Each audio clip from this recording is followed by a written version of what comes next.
আসসালামু আলাইকুম বন্ধুরা, যারা এখনও আমার এই চ্যানেল সাবস্ক্রাইব করেন নাই তারা অবশ্যই সাবস্ক্রাইব করে দিবেন। বেশি কথা না বলে গল্প শুরু করা যাক। গত রাতে ঘুমাতে দেরি হওয়ায় স্বভাবতই সকালে তাদের উঠতে দেরি হয়ে যায়। এদিকে নৌশিন বেগম মেয়ের খবর নেওয়ার চিন্তায় আছেন। সকালে ওঠার পর কবির সাহেব ওনাকে রাতের কাহিনী বলতে ভুলে গিয়েছিলেন।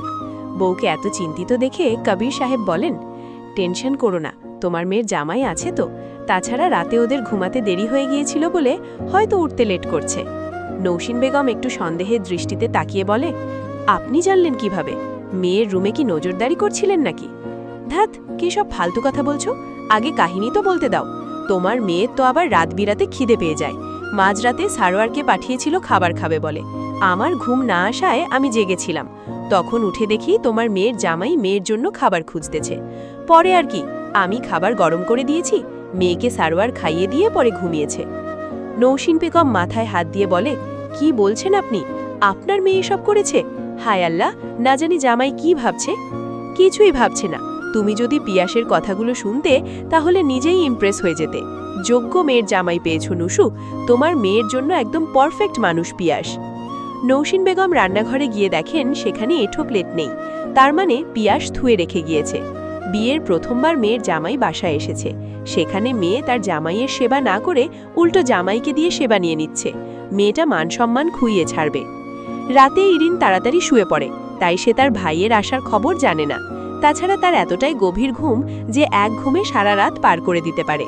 সকালে ঘুম থেকে উঠে নিজের একপাশে মাকে আর অপর পাশে তুবাকে দেখে অবাক হয়। তুবা তো প্রিয়া ভাবির সাথে থাকার কথা, ভাবি কি তবে রাতে একা ছিল? রাতে ইমন প্রিয়ার সাথে চলে যেতেই ইরিন রুমে এসে ঘুমিয়ে গিয়েছিল। এমনি প্রিয়া ভাবির মন খারাপ দেখেছিল, ভাইয়াকে জানাতে পারেনি বলে। আবার তুবাপুও কি নিয়ে যেন চিন্তিত ছিল, তাই সে কথা বলার মতো কাউকে না পেয়ে ঘুমানোই শ্রেয় মনে করেছিল। ঘুম থেকে উঠে বিছানাতে বসেই সে ইমনকে ভাবছিল।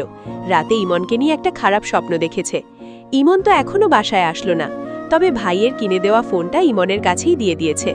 নাম্বার তো মায়ের ফোনে সেভ করা, তাই সে মায়ের ফোন থেকে ইমনের নাম্বারে কল লাগায়। তবে প্রথমবারে কেউ কল রিসিভ করে না, আবার কল দিতেই এবার রিসিভ হয়। ওপাশ থেকে কারোর ঘুমন্ত কণ্ঠস্বর শুনেই ইরিন থমকে যায়। ফোন সামনে এনে দেখে নাম্বার তো ঠিকই ডায়াল করেছে, তাহলে কল রিসিভ করলো কে? ওপাশ থেকে প্রিয়া ঘুম ঘুম কণ্ঠে হ্যালো হ্যালো বলেই যাচ্ছে। তাই ইরিন বলে ওঠে, আপনি কে? আমার ভাইয়ের ফোন নিয়েছেন কেন? ভাইয়ের থেকে কি রাস্তায় ফোন ছিনতাই করে নিয়েছেন? ছিনতাইকারী আপনি? এই বদমাশ ছিনতাইকারী, আপনার জন্য আমি আমার ভাইয়ের খবর নিতে পারছি না। এমনি একটা খালুস লোকের সাথে ভাইকে পাঠিয়েছি, এখন খবর নিব কিভাবে আমি?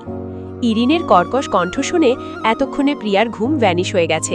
হাতের ফোনের দিকে তাকিয়ে দেখে এটা তার ফোন নয়। রাতে ইমনকে নিয়ে নিজের রুমেই শুয়েছিল সে। বিছানার অপর পাশে ইমন এখনো আরাম করে ঘুমাচ্ছে, আর সে ফোনের রিংটোন শুনে নিজের ভেবে রিসিভ করে ফেলেছে। ফোনের এপাশের কণ্ঠস্বরের মালিক যে ইরিন তা সে বুঝে গেছে, তাই এবার গম্ভীর স্বরে বলে, ইরিন, আমি রিদান বলছি। নামটা শুনে ইরিন হচক্কাচিয়ে যায়।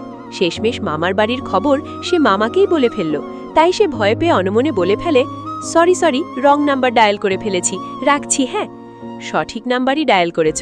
তোমার ভাই এখনো ঘুমাচ্ছে, উঠলে আমি জানিয়ে দিব। ও না, মানে ঠিক আছে, সমস্যা নেই, আপনিও ঘুমান, একটু পরে উঠে সব স্বপ্ন মনে করবেন, তাহলেই হবে। এখনো সম্মান দিতে শিখলে না ইরিন? সম্পর্কে তোমার শিক্ষক হই আমি। কিন্তু সেদিন তো ইমনকে ভাইয়া ডাকতে বললে যে। ইমনকে বললেও তোমাকে বলিনি, তুমি আমাকে সরি বলবে, স্কুল, প্রাইভেট, বাসা সবখানেই, নয়তো তোমার শিক্ষা হবে না। ইরিন এপাশ থেকে মুখ ভেঙচি দেয়। আসছে কোথাকার শিক্ষকটা, খালি কথায় কথায় লেকচার দিবে, অসহ্যকর পুরুষ মানুষ। নিজের বুকে প্রিয়া নড়চড় অনুভব করে সারোয়ার জেগে ওঠে। ঘুমের ঘোরে প্রিয়া হালকা কাত হয়ে গেছে, ঘুমে আছে বলে হয়তো ব্যথা অনুভব করে না। পিয়াস পাশ থেকে ফোন তুলে দেখে বেশ সকাল হয়ে গেছে। নিজেও কিভাবে এতটা ঘুমালো বুঝতে পারল না, নয়তো তার সকাল সকাল উঠে পড়ার অভ্যাস আছে। আজ হয়তো রিদা সাথে ছিল বলে টের পায়নি। শ্বশুরবাড়িতে থেকে এতক্ষণ ঘুমানো নিশ্চয়ই শোভা পায় না, তাই পিয়াস আড়মোড়া ভেঙে উঠে বসে। তারপর রিদার এলোমেলো চুলগুলো মুখের উপর থেকে সরিয়ে এক দৃষ্টিতে তাকিয়ে থাকে। খুঁটিয়ে খুঁটিয়ে দেখতে থাকে প্রিয়ার মুখমণ্ডলের সৌন্দর্য। পিয়াস আবিষ্কার করে রিদার বাম চোখের নিচে ছোট্ট একটা তিল আছে, ভালোভাবে না তাকালে সেটা দেখা যায় না। সারোয়ার তিলটার উপর বৃদ্ধাঙ্গুল ছুঁয়ে সেখানে মুখ নামিয়ে ছোট্ট একটা চুমু খায়। তারপর প্রিয়ার দুচোখে ঠোঁট ছুঁয়ে মৃদু স্বরে প্রিয়া ডাকতে থাকে। প্রিয়া ঘুমের মাঝে একটু নড়ে উঠে নিজের হাত ছড়িয়ে দিতে যায়, তবে সাথে সাথে পিয়াস তার হাত দুটো আটকে নেয়। সদ্য সদ্য ব্যথা পাওয়ার তার কোনো হুঁশ নেই। এভাবে হঠাৎ করে হাত টান করতে গেলে অনেক ব্যথা পাবে। হাত নাড়াতে না পেরে উল্টো কারোর মুঠোয় বন্দি রেখে প্রিয়ার ঘুম ভেঙে যায়। চোখ পিটপিট করে তাকিয়ে সামনে সারোয়ারকে দেখেই রাতের কথা মনে পড়ে। সাথে সাথে সে একটা মিষ্টি করে হাসি দেয়। হৃদার এমন হাসি দেখে পিয়াসও হেসে ফেলে। হৃদার হাত দুটো আলতো করে পাশে রেখে বলে, ঘুম থেকে ওঠো, হুঁশে আসো, তোমার শরীরে অনেক আঘাত আছে, উল্টোপাল্টা নড়াচড়া করলে আরও ব্যথা পাবে। প্রিয়া উঠে বসতে চায়। পিয়াস তাকে ধরে পেছনে বেডের হেডবোর্ডে বালিশ রেখে উঠিয়ে বসায়।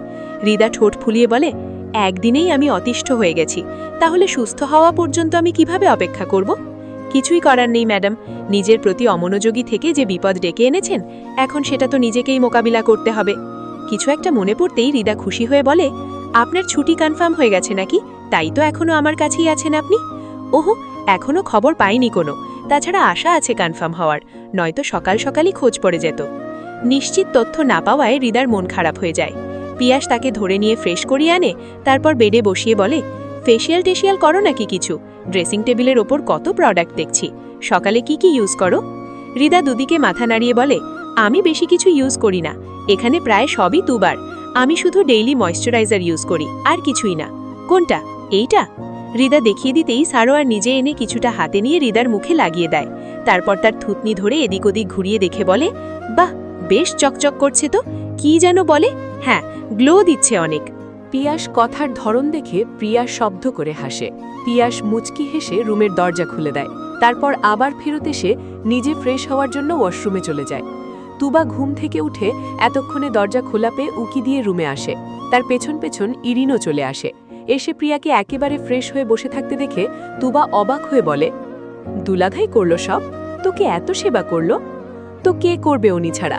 আমি তো হাত পা জখম করে ঘরে পড়ে আছি। পাশ থেকে ইরিন অবাক হয়ে বলে, দুলাভাই মানে? কে এসেছে? আর ভাবি তুমি রাতে একা থাকলে কিভাবে? ইরিন তখন ফোনে কথা বলে আবারও মুখ থুবড়ে বিছানাতেই পড়েছিল।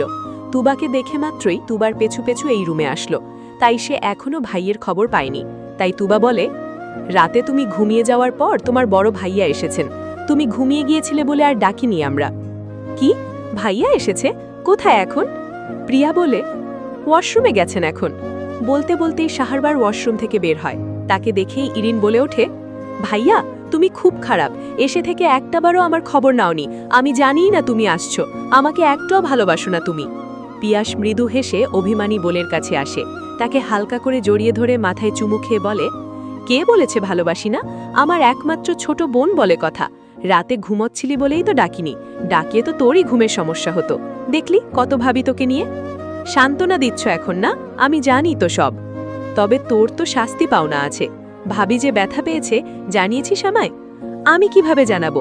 আম্মুর ফোন আম্মুর কাছে থাকে, আর নতুনটা ইমন নিয়ে নিছে। আমার তো কোনো ফোনই নেই।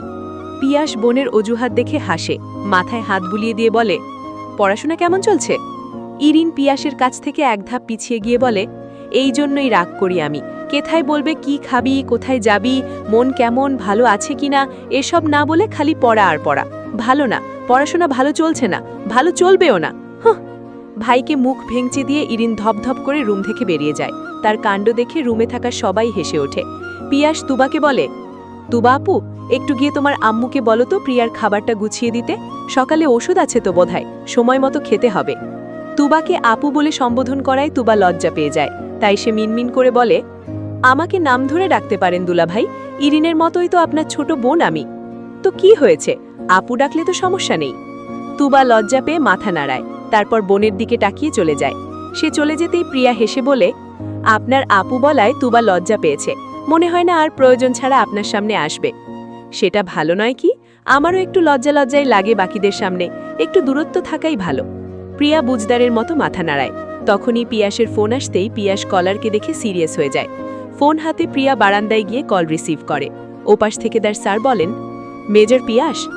ইয়েস স্যার, পিয়াস স্পিকিং। হ্যাঁ পিয়াস, তোমার ছুটির অ্যাপ্লিকেশন দেখেছি আমি। 7 দিনের ছুটির আবেদন করেছো তুমি। জি স্যার, আমার ওয়াইফ অ্যাক্সিডেন্ট করেছিল, তাই এমার্জেন্সি ছুটির প্রয়োজন ছিল। কিন্তু এখানকার বর্তমান পরিস্থিতি তো জানোই তুমি, বর্তমান কেসটা তোমার আন্ডারে ছিল, এভাবে তো কাজ ফেলে ছুটি নেওয়া যায় না। তবে তোমার এমার্জেন্সি বিষয়টা জেনেই তোমাকে পুরোপুরি 7 দিনের নয় 3 দিনের ছুটি মঞ্জুর করা হয়েছে। তোমার দায়িত্বশীল কর্মকাণ্ডের জন্যই এইটুকু সুযোগ দেওয়া হয়েছে। এখানকার পরিস্থিতি ঠিক থাকলে হয়তো সম্পূর্ণ ছুটিই মঞ্জুর করা হতো। বুঝতেই তো পারছো ব্যাপারটা। জি স্যার, আমি বুঝতে পেরেছি। 3 দিনই যথেষ্ট স্যার। নির্ধারিত সময়ের মাঝেই আমি রিপোর্ট করব sir. Good, take care. Thank you sir. ফোনটা নামিয়ে শাহরবার সেখানেই কিছুক্ষণ দাঁড়িয়ে থাকে। বর্তমানে সেখানকার পরিস্থিতি মোটেও স্বাভাবিক নয়। সেদিনকার ঘটনার পর কিছুদিন সব শান্ত ছিল, তবে তখন তো মাস্টারমাইন্ডকে ধরা যায়নি, তাই আবারও নতুন করে সব শুরু হয়েছে। এটা গোড়া থেকে উপড়ে না ফেলা পর্যন্ত পরিস্থিতি স্বাভাবিক হবে না। প্রথমবারের সময় শাহরবার দায়িত্বে ছিল বলে এবারও বিষয়টা তার আন্ডারেই পড়েছে, তাই একজন টিম লিডার হিসাবে তাকে ছাড়া তো কাজ আগানো সম্ভব না। তবে এমন প্রতিকূল পরিস্থিতিতেও যে তাকে ছুটি দেওয়া হয়েছে সেটাই অনেক। 3 দিন মনমতো পরিবারের সাথে সময় কাটিয়ে তাকে আবারও নিজ কর্মস্থলে চলে যেতে হবে। এসব ভেবে শাহরবার একটা দীর্ঘশ্বাস ফেলে।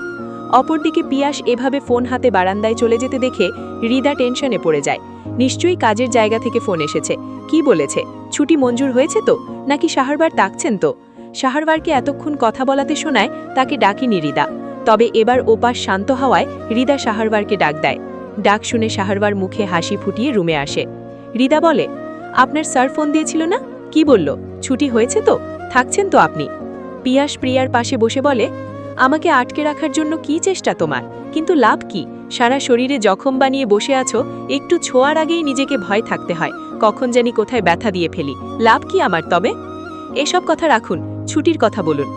হয়েছে হয়েছে, তবে 7 দিন নয় 3 দিনের ছুটি অ্যাপ্রুভ করেছে। মাত্র 3 দিন? দেখতে দেখতেই তো চলে যাবে।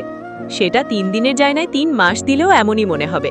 তবে ব্যাপার না, পরবর্তী ছুটি একদম 1 মাসের কাটাবো। তখন তোমার মনের খায়েশ মিটিয়ে তোমার সাথে সময় কাটিয়ে যাব। এবার তো কাজের কাজ কিছুই হলো না। প্রিয়া লজ্জা পেয়ে বলে, আপনি আসলেই অসভ্য। আমি যে বলেছিলাম আর্মির সদস্যরা অসভ্য হয়, ঠিকই বলেছিলাম। আসলেই ঠিক বলেছ, তবে তোমায় প্রমাণ করে দেখাতে পারছি না বলে দুঃখ বোধ করছি। তবে আশা করছি পরবর্তী ছুটিতে সুযোগ বুঝে তা প্রমাণ করে দেখিয়েও দিব। এভাবেই পরবর্তী সময়টুকু শাহরবার প্রিয়ার সাথে খুনছুটি করে পার করে। নওশিন বেগম এসে মেয়েকে তাড়াতাড়ি খাইয়ে শাহরবারকে নিয়ে সকালের খাবার দেয়। ততক্ষণে রিদ্দান তার মা আর ইমনকে নিয়ে বাসায় চলে আসে। রিদানের অ্যাক্সিডেন্টের খবর শুনেও একটু অসুস্থ থাকায় গতদিন রিদ্দানের মা আসতে পারেননি, তবে আজ সকাল সকাল ছেলের সাথে চলে এসেছেন। তিনি এসে শাহরবারের সাথে পরিচিত হন। ওদের বিয়ের দিন তো ঘটনাটা হঠাৎ করে ঘটে যাওয়ায় আসতে পারেননি, তাই আজ এসে পরিচিত হলেন। অপরদিকে রিদ্দানকে দেখে ইরিন লুকিয়ে থাকে, তবে বিষয়টা রিদ্দানের চোখে পড়ে যায়। ইরিন কেমন ইমনের পেছনে দাঁড়িয়ে থেকে সবাইকে দেখছে। এভাবে ভাইয়ের পেছনে লুকিয়ে উকিঝুঁকি পারতে দেখে বিষয়টা রিদ্দানের কেন যেন বেশ ভালো লাগে। ইরিনের বাচ্চামোগুলো দেখে তার কাছে ইরিনকে এখন একটা ছোট্ট বাচ্চাই মনে হচ্ছে, যে বাচ্চার পরনে এখন একটা গোল ফ্রক পরা, গলায় রাউন্ড করে ওড়না পেঁচানো। অপরদিকে ইমন একটা টি-শার্ট আর ট্রাউজার পরে আছে। দেখে কেউ বলবেন না এরা যমজ ভাই বোন, বরং এই মুহূর্তে দুজনকে একসাথে দেখে মনে হচ্ছে বড় ভাই ইমনের ছোট বোন ইরিন। এসব ভেবে অজান্তেই রিদ্দানের মুখে হাসি ফুটে ওঠে। এই প্রথম বোধহয় সে ইরিনকে নিতান্তই ছোট ভেবে দেখল, নয়তো তার সবসময় ধারণা ছিল ইন্টারে পড়ুয়া মেয়েরা নিশ্চয়ই বুঝদার হবে। তবে এখন বুঝছে সবাই বুঝদার হয় না, কেউ কেউ অতি আদরে বাচ্চাদের মতোই থেকে যায়, যার জলজন্ত প্রমাণ এই ইরিন সিদ্দিকী।